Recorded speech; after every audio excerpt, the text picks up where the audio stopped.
జగన్మోహన్ రెడ్డి గారు మొన్న నేను బాలకృష్ణ గారి బిల్డింగ్ నుంచి ఆ ఐపీ అడ్రస్ నుంచి నా మీద తప్పుడు ప్రచారం జరిగింది అని కేసు పెట్టాను, కావాలంటే నా మాటల్లోనే వినండి అని జగన్మోహన్ రెడ్డి గారు చాలా ఎంటర్టైనింగ్ గా ఒక వీడియో క్లిప్ని కూడా అందరికీ చూపించడం జరిగింది. చాలా సంతోషం. కానీ జగన్మోహన్ రెడ్డి గారు మీకు నిజంగానే చెల్లెల మీద ప్రేమ ఉండుంటే మీకు బాలకృష్ణ గారో లేక బాలకృష్ణ బిల్డింగ్ ఐపీ అడ్రస్ నుంచో మీ చెల్లెల మీద తప్పుడు ప్రచారం జరిగింది అని మీరు నమ్మింటే, మీకు తెలుసుంటే, మరి మీరు 5 సంవత్సరాలు ముఖ్యమంత్రిగా ఉన్నారు కదా, ఆ ఇష్యూ జరిగిన తర్వాత 5 సంవత్సరాలు మీరు ముఖ్యమంత్రిగా ఉండి ఏం గాడిదలు కాశారండి? ఎందుకు ఎంక్వైరీ వేయలేదు బాలకృష్ణ మీద? మీరు ఇప్పుడు చెల్లెల మీద ప్రేమ ఉన్నట్టు మీరు మాట్లాడుతున్నారే.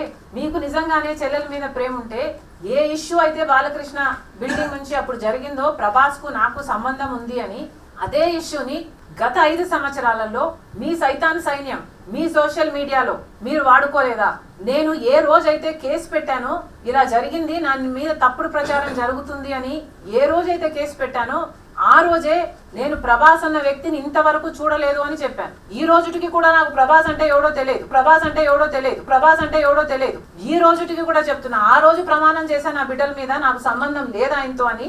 ఈ రోజు మళ్ళీ చేయడానికి కూడా చెప్తున్నా, నాకు సంబంధం లేదు ఆయనతో. నా బిడ్డల మీద ప్రమాణం చేసి చెప్తున్నా.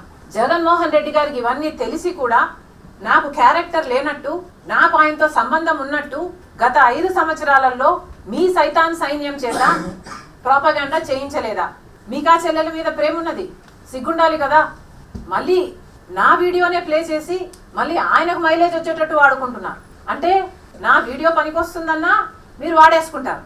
సో మీరు చెల్లెల్ని వాడేసుకుంటారు, మీరు తల్లి మీద కేసైనా పెడతారు, మీరు నాన్న పేరుని సిబిఐ ఛార్జ్ షీట్లో అయినా చేర్పిస్తారు. మీరు ఏమైనా చేయగలరు, మీకు మీరే సాటిసారు.